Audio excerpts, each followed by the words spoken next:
de la misma. Sí, sí, señor.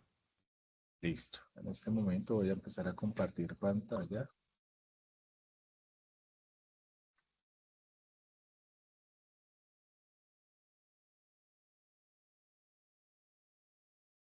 ¿Me confirma si ya estás viendo la pantalla? Sí, señor. Listo. Entonces, nosotros en nuestro tecnólogo de coordinación en procesos logísticos ya hemos trabajado en las dos sesiones anteriores las evidencias correspondientes al análisis de casos de situaciones que se presentan en el contexto ambiental y SST, asimismo el diagrama de Chicago a espina de pescado, en el cual trabajamos no solamente el diagrama de Chicago, sino la metodología del análisis de trabajo seguro. El día de hoy vamos a trabajar las dos últimas actividades correspondientes a la competencia de seguridad y salud en el trabajo y gestión ambiental, las cuales pues se trata del mapa mental respecto a planes y acciones establecidos en medio ambiente y seguridad y salud del trabajo, y la última evidencia correspondiente a video o a un video expositivo sobre oportunidades de mejora en medio ambiente y seguridad y salud en el trabajo. Entonces, ¿cómo lo vamos a hacer? ¿O cuál es el material, la información que vamos a tener para realizar estas dos cositas, estas dos evidencias?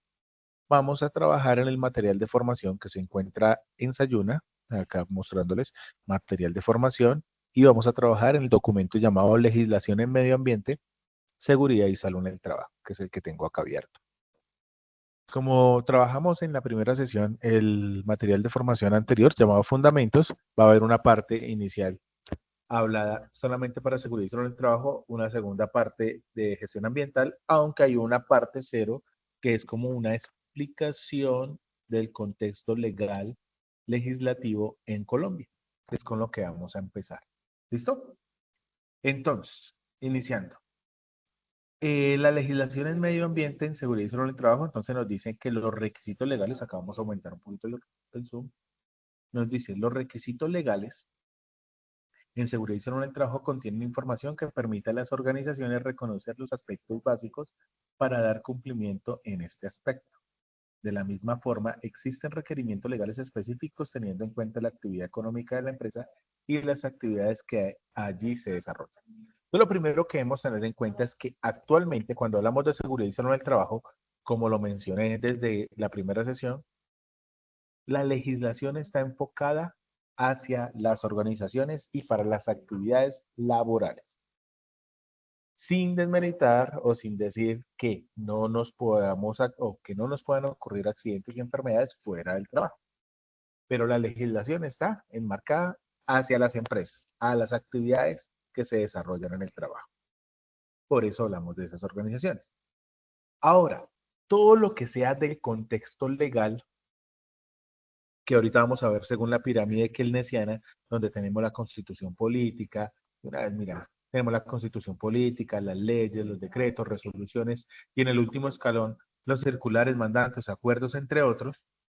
Todo lo que esté escrito ahí, sea cual sea el eslabón, es de obligatorio cumplimiento. Ahí es donde viene el famoso dicho. El desconocimiento de la ley o de la legislación en este caso no nos exime de su cumplimiento. O sea, es de obligatorio cumplimiento hacer lo que dicen estos documentos. ¿Listo? Entonces, ya dijimos que para la prevención de riesgos laborales y el tema de gestión ambiental y prevenir impactos, podemos trabajar con la pirámide keynesiana que tiene esta estructura. ¿Listo? Como lo estamos viendo ahí. Ahora, ¿de qué trata cada uno? Entonces, en el primer eslabón tenemos la Constitución Política Colombiana, en la cual es la norma de normas, no hay ninguna ley, decreto, resolución, acuerdo que pueda estar por encima de la Constitución Política Nacional. Es la norma de normas, es lo que nos rige no solamente en el tema trabajo ni en el tema salud, sino nos rige como ciudadanos, en nuestro caso, en nuestro país llamado Colombia. ¿Listo? No hay nada de nada. Dentro de ello, ahorita vamos a ver en qué tiene que estar relacionado o qué habla la Constitución Política Nacional frente al medio ambiente y la seguridad y salud en el trabajo. ¿Qué son las leyes? Las leyes en un escalón, un eslabón abajo de la constitución política, nos dicen que son normas o reglas que nos dicen cómo, cuál es la forma o cómo nos debemos comportar ante la sociedad. Las leyes nos dicen lo que es permitido y lo que está prohibido hacer en Colombia. Entonces, acá es prácticamente lo que dice leyes es lo que sacaron en el Congreso de la República y normalmente viene firmada por sanción presidencial. Vienen luego los decretos en un tercer eslabón. Son actos administrativos expedidos en la mayoría de ocasiones para situaciones de urgente necesidad, dado por el Poder Ejecutivo. ¿Quién es el Poder Ejecutivo? El Gobierno Nacional, encabezado por la Presidencia de la República. Generalmente posee un contenido normativo reglamentario, por lo que su rango es jerárquicamente inferior a la ley. Entonces, para hacer Constitución política, ¿quién la expide? ¿Quién la trabajó? Se llama una constituyente, los que hacen esto. Nuestra constitución política actual es de 1991. Las leyes, ¿quién lo ejecuta o quién las formula, las aprueba y demás? Es el poder legislativo, que es el Congreso de la República. Los decretos es del poder ejecutivo, que es el gobierno nacional, y en un cuarto eslabón tenemos las resoluciones, que tienen carácter general, obligatorio y permanente, sirven para reforzar las leyes, estas que están acá arribita, en el sentido en que se dictan para que se cumpla lo establecido en estas. La resolución tiene un grado de flexibilidad, oportunidad e información que la ley no puede tener y en este sentido las complementa. O sea, las resoluciones son más aterrizadas en algunos casos a las actividades económicas, a un sector económico o específicas diciendo o manifestando cómo o qué debemos cumplir en esos requisitos como tal. Y por último, en el quinto eslabón tenemos las circulares, que normalmente son avisos dirigidos a personas o instituciones para darle conocimiento de alguna determinación relacionada con una acción gubernamental. Estas circulares normalmente pueden ser emitidas por el gobierno nacional, pero también pueden ser emitidas por gobiernos regionales y municipales. Aquí la resolución se me había pasado. Normalmente las resoluciones vienen estipuladas y formuladas desde los ministerios que existen en el gobierno nacional. Entonces, teniendo en cuenta la pirámide keynesiana, constitución, leyes, decretos, resoluciones y circulares, vamos a ver a continuación a través, en algo similar a una línea del tiempo, lo que tenemos a grosso modo en seguridad y salud en el trabajo. Más adelante también tenemos lo de gestión ambiental. Pero acá yo voy a hacer unas aclaraciones porque el material de formación tiene unas oportunidades de mejora. ¿Listo? Entonces, 1986, acá el primer aspecto por mejorar en el material de formación, lo acabé de mencionar, la Constitución Política Colombiana vigente a hoy, 20 de febrero del año 2026, es la Constitución Política de 1991. Entonces acá el primer error. ¿Por qué se coloca de primeras? Y si ustedes se van a dar cuenta, seguido viene el año 1950. Pero, ¿por qué se coloca de primeras? Porque, como lo mencionábamos anteriormente, la constitución política es la norma de normas. Nada puede estar por encima. Así se haya emitido después, por eso hago la aclaración, una especie de línea del tiempo, no sería una línea del tiempo específica como tal. Ahora, dentro de la constitución política de Colombia del 1991, tiene unos parámetros o unos conceptos específicos en los cuales anteriormente no se tenía. Entonces, en este momento se establece el derecho y la protección al trabajo. Y basado en eso, bajo la ley 50, que es el Código Sustantivo del Trabajo que vamos a ver a continuación, se dictan las bases de la salud ocupacional en su momento. Hoy en día, seguridad y salud del trabajo. En 1950, Código Sustantivo del Trabajo, desde allá, desde 1950, que es un documento que aún siendo año 2026 sigue funcionando con el Código Sustantivo del Trabajo, con algunas adecuaciones, reformulaciones y demás, tiene y nos dice, nos dicta las obligaciones del patrón, o sea, del empleador, de quien contrata. Y si empieza a trabajar acciones que debe cumplir el empleador para la prevención de accidentes de trabajo y enfermedades laborales. Luego, unos añitos después, es donde yo manifiesto que en el año 1979, en Colombia específicamente, se empezó a trabajar en seguridad y salud en el trabajo. ¿Por qué si en 1950? No, eran cosas muy generales que trabajaban en función, cumplen, pero en la ley novena de 1979 y complementada por la resolución 2400, se empezó a hablar específicamente de cumplimiento en esta temática. Entonces tenemos el Código Sanitario Nacional y tenemos el Estatuto de Higiene y Seguridad Industrial. Aquí nos dicen que debemos cumplir en las adecuaciones, infraestructura y demás frente a un entorno seguro, y el Estatuto de Higiene y Seguridad Industrial nos dice el cómo podemos cumplirlo, tanto las condiciones que deben permanecer de manera segura, en este caso con la higiene y seguridad, y también al tema de prevención y promoción de la salud. Eso nos habla la resolución 2400. Unos añitos después, exactamente 5 años, nace el decreto 614. Y este determina las bases para la organización y la administración de la salud ocupacional en el país, hoy en día seguridad y salud del trabajo. Pero prácticamente fue a través del gobierno nacional dijeron, venga, las empresas deben empezar a organizarse y a implementar gestión de actividades en pro de la seguridad y salud del trabajo, allá en 1984.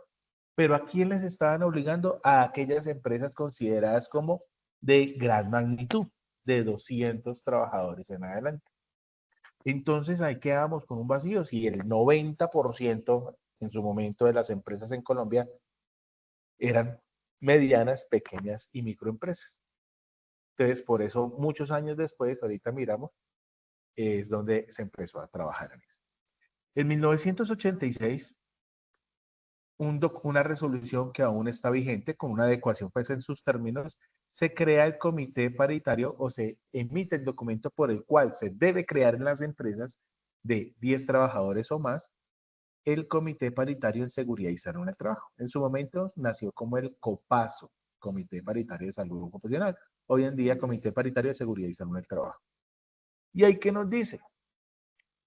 Que estas empresas de 10 trabajadores o más deben conformar un comité paritario, tiene igual representación tanto de los trabajadores como del empleador, y que tiene una función específica de velar por el cumplimiento de la seguridad y salud del trabajo. Deben capacitarse, deben participar en caso de accidentes en las investigaciones, etcétera, etcétera. Esa es su función, vigilar y controlar. Unos añitos después, en 1993, nace la ley más cuestionada, yo digo que es una de las leyes más cuestionadas en Colombia, pero aún vigente en algunos de sus subsistemas, en donde es la ley que hoy rige, o viene siendo todavía la que rige la seguridad social en Colombia. Y la seguridad social en Colombia de manera integral trabaja 4 pilares, no 4 pilares, 4 subsistemas.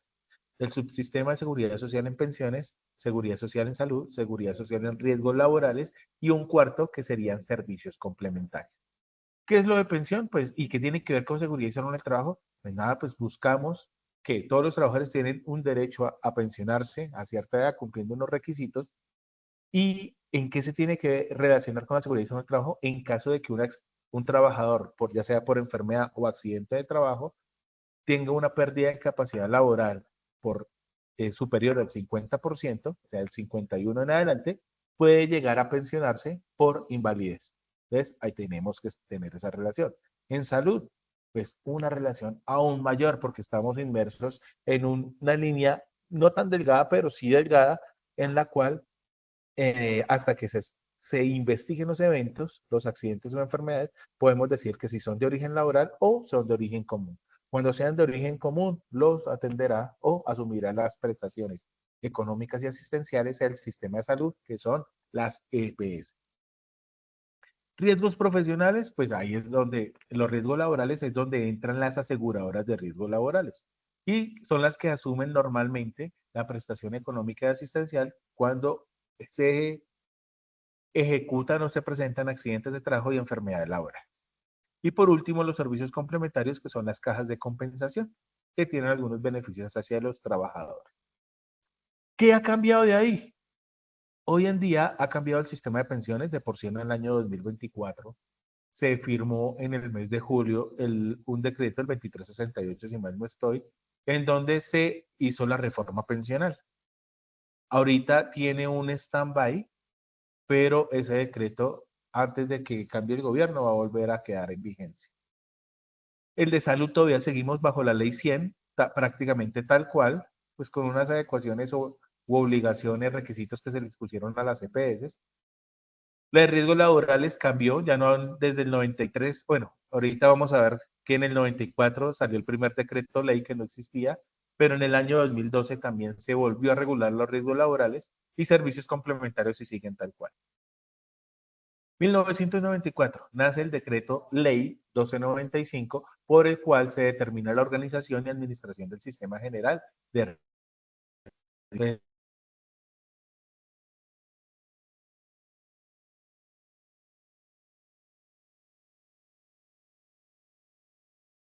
trabajo. Le tocó determinar a través de ese decreto ley por sanción presidencial decir qué es lo que se va a hacer. Se crearon las aseguradoras de riesgos laborales. En el año 2012, ustedes dicen del 94 al 2012, ¿cuántos años? 28 años. ¿Sí? 28 años. No, 18 años, 18. Y entre esos años no hubo nada, sí, salieron muchas resoluciones, algunas leyes, algunos decretos. Para mencionar algunas, en el año 2007 está la resolución 1401, por la cual se determine cómo se debe investigar o que se determina que se deben investigar incidentes, accidentes y enfermedades laborales. Está la ley 1010 del año 2006, por la cual se debe trabajar y prevenir el acoso laboral, entre muchas otras. Sino que acá hacen el salto del decreto ley 1295, en donde se expidió del cómo se debe administrar el sistema general de riesgos profesionales, pero el grueso y aún vigente por el sistema de riesgos laborales se modificó en el año 2012, bajo la ley 1562, en el cual modifica el sistema de riesgos laborales y otras disposiciones. Por fin esta ley en Colombia organizó, porque había muchos vacíos, y por fin se adoptó en Colombia, o sea, de Colombia para adentro, de puertas para adentro, los conceptos que conocemos o que ya divulgamos de accidente de trabajo y enfermedad laboral, porque anteriormente no existía. Asimismo, luego de destacar esto y de que tengamos por fin un concepto de enfermedad laboral, en el año 2014, bajo el decreto 1477, se determina la tabla de enfermedades laborales. En ese momento nació con 42 enfermedades laborales específicas determinadas como tal, y en los cuales en este momento, como somos de coordinación de procesos logísticos, podemos estar relacionados con algunas enfermedades que se mencionaban allá, codo, manguito rotador por movimiento de estivas, movimientos repetitivos de los miembros superiores, en algunos síndrome del túnel del carpo, codo de tenista, entre otras cosas. Este decreto o esta tabla de enfermedades laborales, la última actualización hoy en día salió en el año 2022.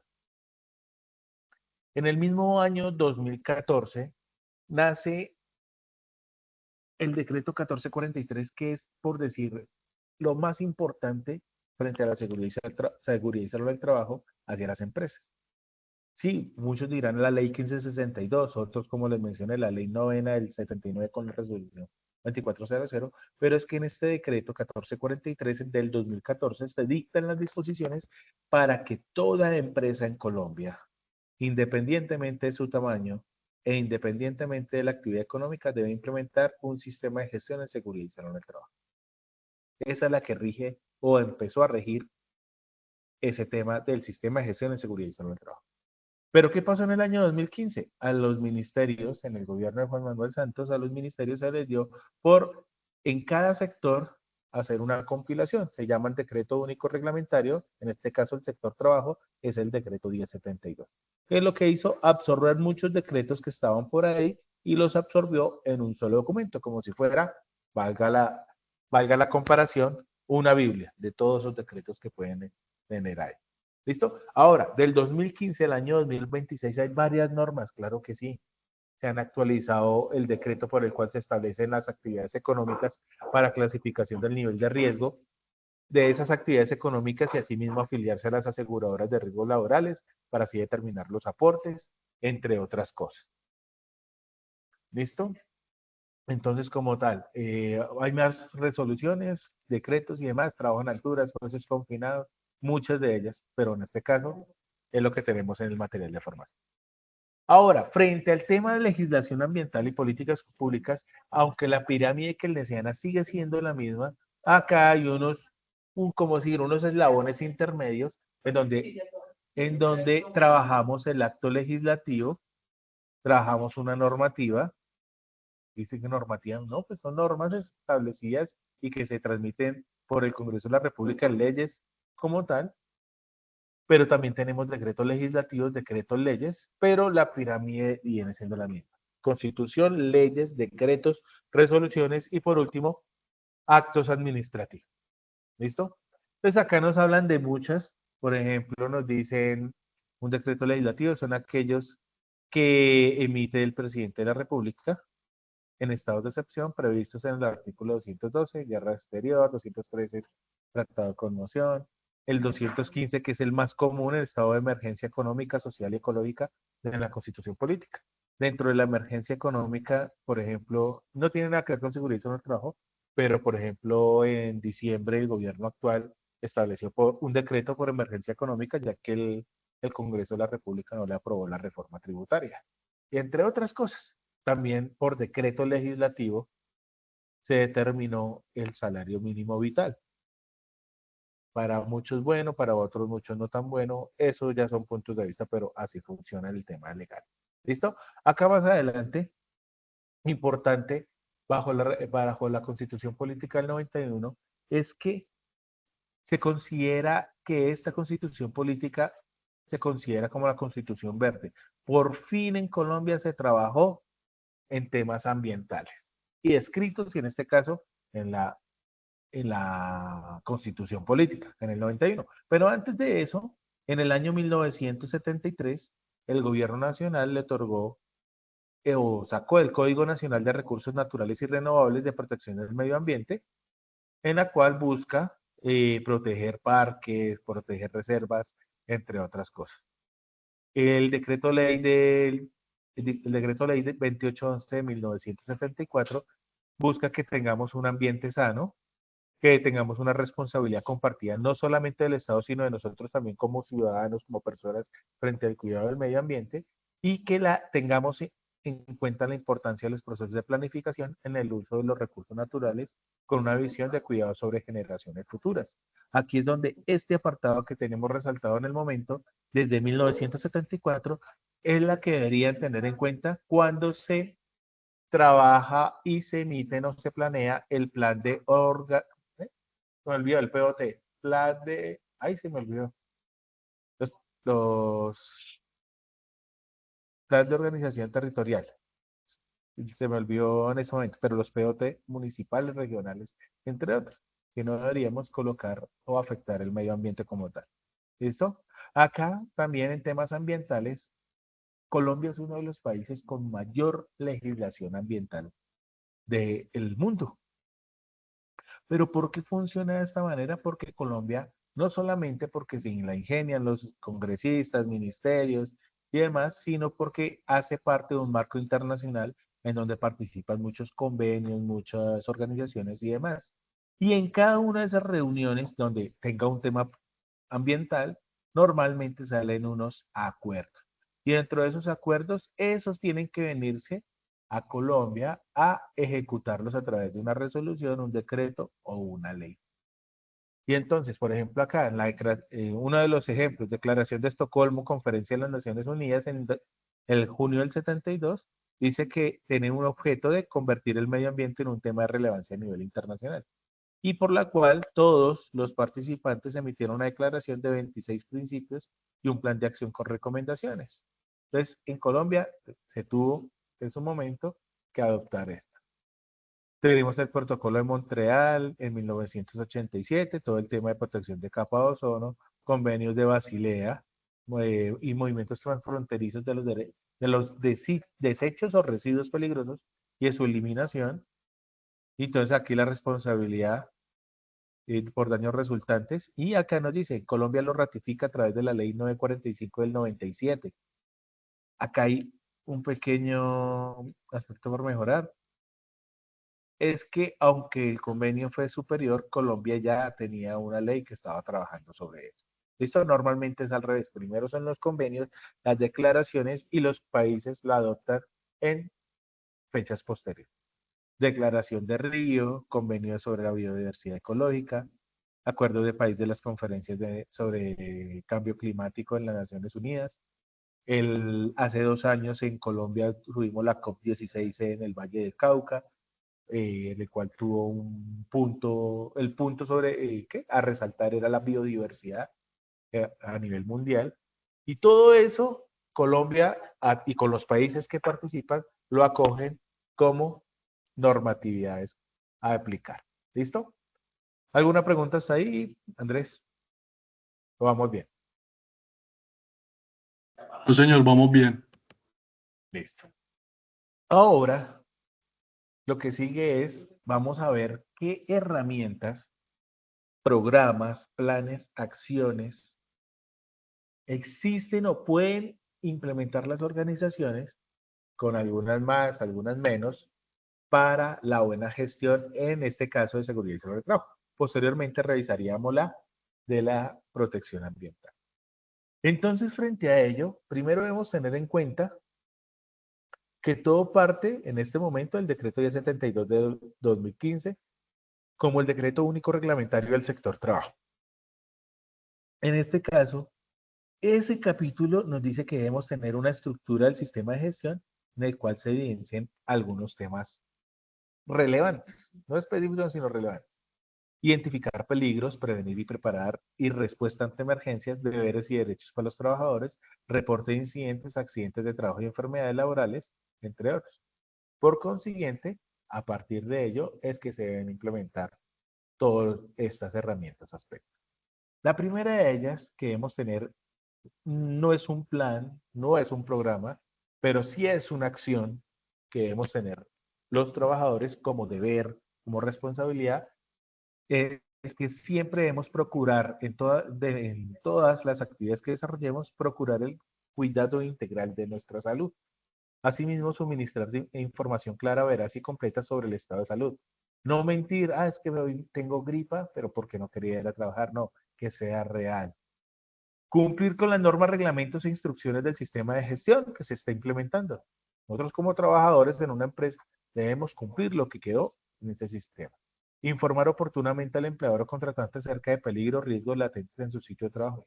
Eso hace parte de la gestión para prevenir de que no solamente cada uno de nosotros, sino otras personas puedan salir afectadas. La participación en actividades de capacitación, entrenamiento, y participar y contribuir en el cumplimiento de los objetivos del sistema de gestión en seguridad en el trabajo. Los objetivos principales, no accidentarse y no enfermar. Ese es uno de los objetivos como tal. Entonces, esa es la primera acción que debemos tener, responsabilidades de los trabajadores. Ahora, siguiente herramienta, comunicación. Pero esto aquí sí debemos tener un plan de comunicación. En ese plan de comunicaciones, el empleador debe implementar, establecer mecanismos eficaces y en doble vía, en donde se envíe la información que determinada por el sistema de gestión de seguridad y salud del trabajo y el representante legal hacia sus trabajadores y asimismo los trabajadores para reportar peligros, actos, condiciones, reportar accidentes, entre otra cosa, o algunas sugerencias adicionales, también debemos tener esos mecanismos de comunicación. ¿Cómo los debemos hacer? Es garantizar que haya esa comunicación, en este caso en doble vía, a través de carteleras, a través de correos electrónicos, a través de teléfonos fijos, celulares, entre otros, muchas temas de comunicación, pero debe establecerse bajo un plan. Cuando se requiere comunicar, ¿cómo se debe hacer? Eso es lo que ejecuta un plan. Tercero, debemos trabajar en un programa que se debe llamar Identificación de Peligros, Evaluación y Valoración de Riesgos. Nosotros en la audiencia número 2 estuvimos trabajando la Guía Técnica Colombiana número 45, que prácticamente es la que trabaja la identificación de peligros, evaluación y valoración de riesgos. Pero en este caso, esta metodología debe ser sistemática y acogida por la organización. Entonces, debe haber un documento, en este caso un programa, en donde se establezca que se va a realizar. En la mayoría, como les digo, en el 95% de las empresas en Colombia se trabaja bajo la GTC 45, Guía Técnica Colombiana número 45, en donde debemos hacer ese ejercicio. Nosotros lo hicimos con una herramienta más sencilla a través del análisis de trabajo seguro. Funciona, pero qué nos quedó pendiente de ese ejercicio? Valorar los riesgos. Los mencionamos, pero no los valoramos. Los evaluamos frente a una consecuencia, pero no los valoramos. Entonces nos quedó como corta esa metodología frente a ello, pero nos ayuda al tema de implementar medidas de prevención y así evitar que nos accidenten. Entonces ese es el programa como tal. Cuarto, debe haber un plan de preparación, de prevención, preparación y respuesta ante emergencias. No estamos exentos, como lo vimos en la tabla número 1 del anexo A de la GTC 45, la tabla de clasificación de peligros. Entonces, en esa tabla de clasificación de peligros, tenemos una última familia que se llama fenómenos naturales. En ese fenómeno naturales lo que nos están diciendo es, venga, ¿qué vamos a hacer para prevenir que no nos pase?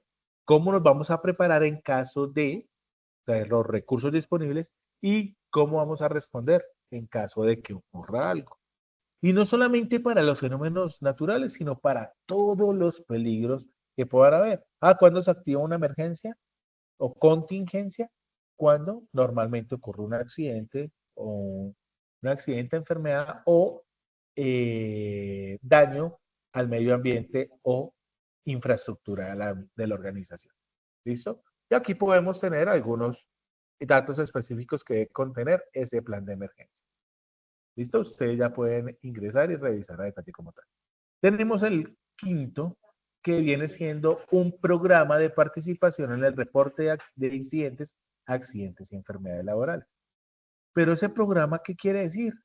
Ese programa lo que nos dice es, venga, si ustedes evidencia que ocurre un incidente, repórtelo. Si ocurre un accidente, repórtelo. Si ocurre una enfermedad, repórtelo. Porque lo que no se reporta no se gestiona. Y asimismo, si no se reporta, no se mide y no se gestiona. Entonces debemos reportar. Y si ya pasó incidente sin dolor, no nos causó dolor, accidente de trabajo generó dolor y la enfermedad laboral también genera dolor. Lo importante es que si ocurren los podamos investigar bajo la resolución 1401 del año 2007 y establecer plan de mejoramiento para que estas consecuencias no nos vuelvan a ocurrir. ¿Listo? Les mencionaba la resolución 1401 del año 2007. ¿Listo? Acá dentro de eso la investigación debe contener unos pasos específicos, que es documentarlo, informar sobre los resultados, informar a la alta dirección sobre esos resultados para que se establezca el plan de mejoramiento. ¿Listo? Acá hay la definición de incidente de trabajo que no se había trabajado, pero prácticamente es en la misma definición, digo prácticamente porque no es literal, que es la misma definición de accidente de trabajo, pero que nos dice acá que tuvo el potencial, o sea, no causó dolor, no generó esa lesión, sino tuvo el potencial de ser un accidente y donde hubo personas involucradas sin sufrir lesiones, ni daño a la propiedad o pérdida en los procesos. Esa es la definición de incidente de trabajo. Listo, acá está la definición de accidente de trabajo, pero ya lo trabajamos. Entonces voy a continuar. Aquí, otra de las acciones. Si ya tenemos unos derechos, también, digo, si ya tuvimos y vivimos unas responsabilidades, también tenemos unos derechos. Tenemos unos derechos a ser afiliados al Sistema General de Riesgos Laborales y no solamente al riesgo laborales, sino a todo el sistema de seguridad social integral. Pero, en este caso, estos derechos que vamos a mencionar acá aplican una vez ocurra un evento no deseado de origen laboral, ya sea una enfermedad, ocurre un accidente de trabajo, la aseguradora de riesgos laborales va a asumir el 100% de las prestaciones económicas y asistenciales. ¿Listo? Entonces, entre ellos, ¿a qué tenemos derecho? A la atención inicial de urgencias en cualquier IPS que nos pueda atender en el lugar donde ocurra, o municipio, cabecera, pueblo, donde nos encontremos. Lo más cercano una vez ocurre un accidente de trabajo. Ah, estamos en Colombia. Y hay algunas donde no se han renovado los convenios. Entonces, le van a hacer una atención de urgencias, eso sí es vital, pero una vez se estabilice, puede ser remitido a otro centro de salud, hospital o clínica. Segundo, atención médica, quirúrgica, terapéutica y farmacéutica prestada por la IPS donde está afiliado.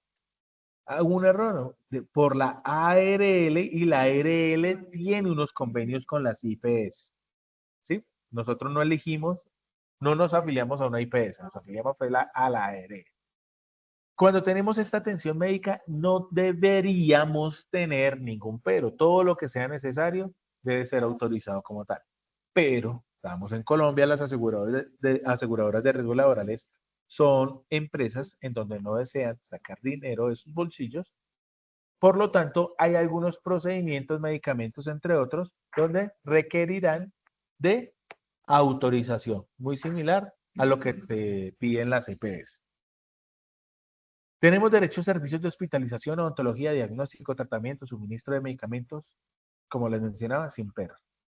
El, el derecho principal, tenemos derecho a rehabilitarnos física y profesionalmente. O sea, no solamente recuperar mis movimientos físicos de acuerdo a la lesión y funcionalidades, sino a rehabilitarnos profesionalmente, o sea, en la labor.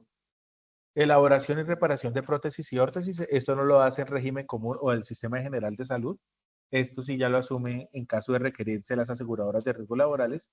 También debe asumir todos los gastos de traslado en condiciones normales o necesarias para la prestación de estos servicios. ¿Qué quiere decir eso? Que si yo estoy en un municipio, pueblo, ejemplo, yo estoy en Fusagasugá, Cundinamarca, y algunos de los servicios pueden ser autorizados para que me los presten en Bogotá. Ellos me deben garantizar o me deben dar, como se debe gestionar un transporte para ir a esos servicios. Dependiendo de la movilidad, puede ser un carro específico personalizado para el transporte o el traslado, o en algunos casos es costos reembolsables de acuerdo a los gastos de traslado.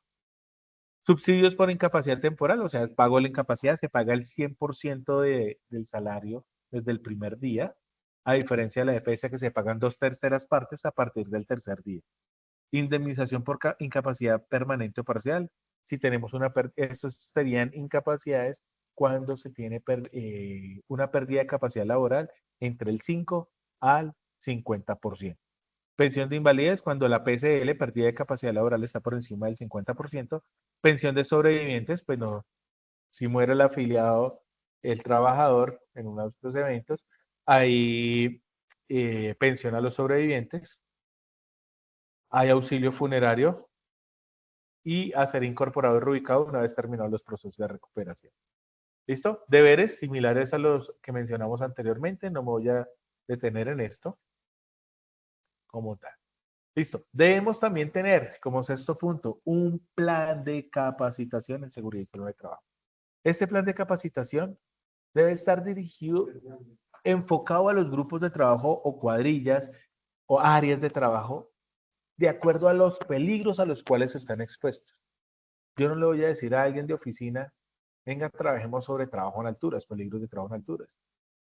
No, debe estar asociado a eso. Entonces, se hace un plan, el COPAS debe hacer o dar un visto bueno, vigilar que ese plan de capacitación se esté ejecutando y el empleador debe garantizar que todos los recursos necesarios para que este plan de capacitación se lleve a cabo.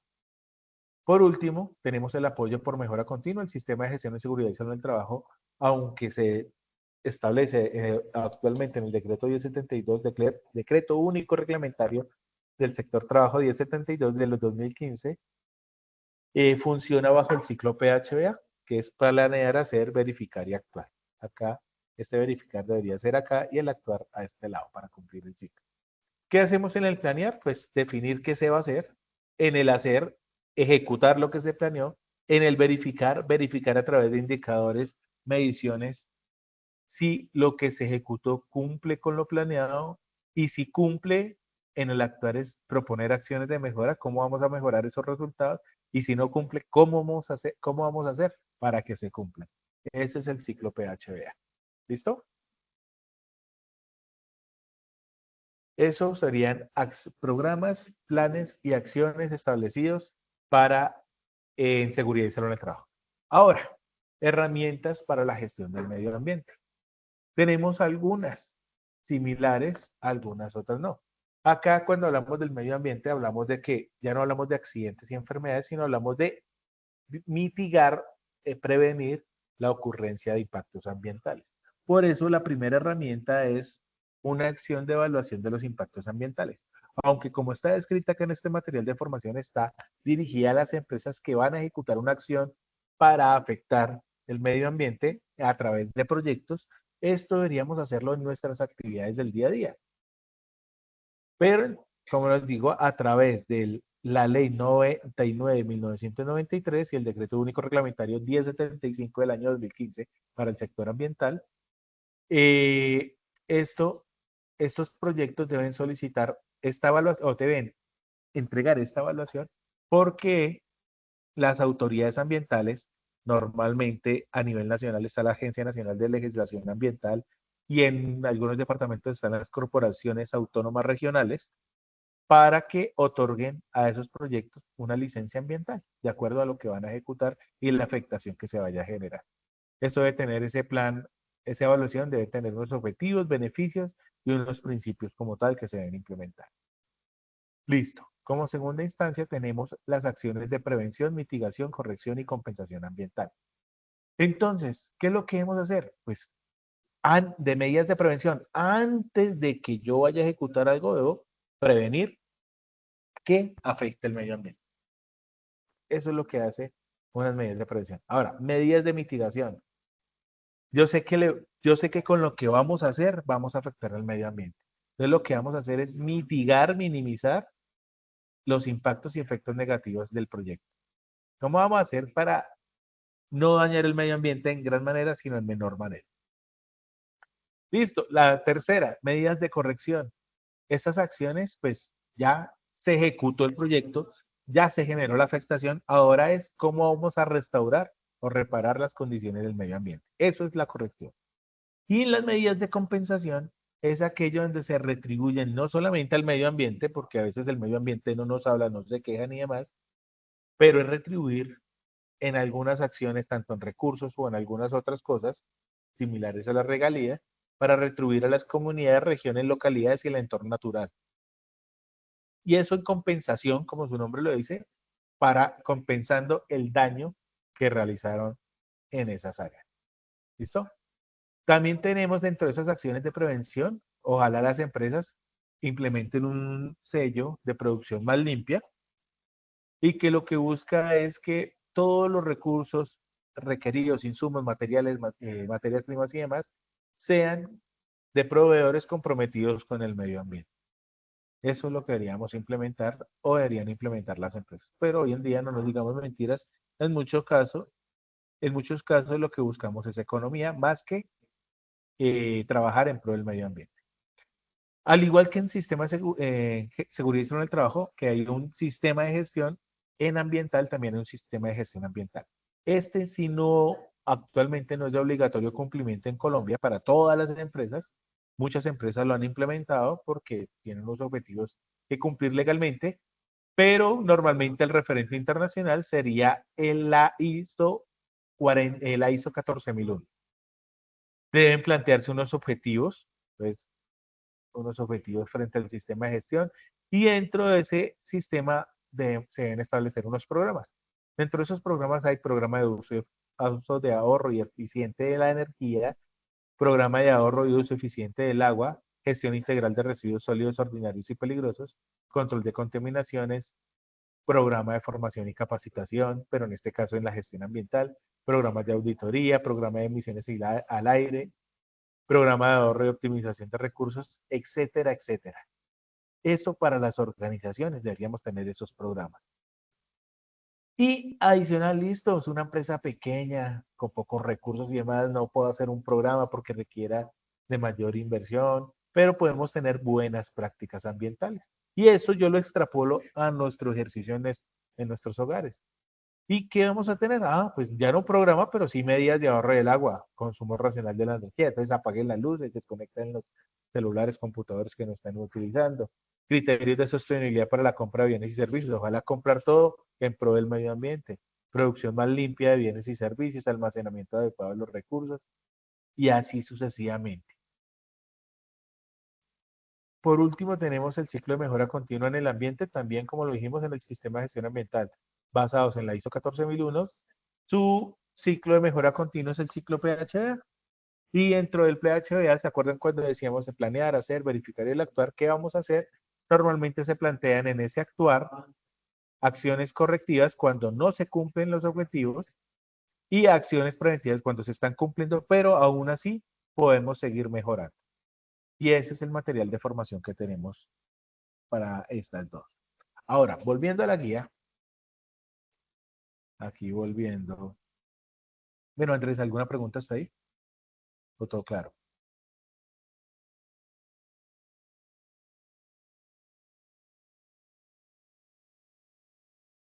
Listo. Entonces, acá volviendo a la guía, estaríamos trabajando con la evidencia del mapa mental.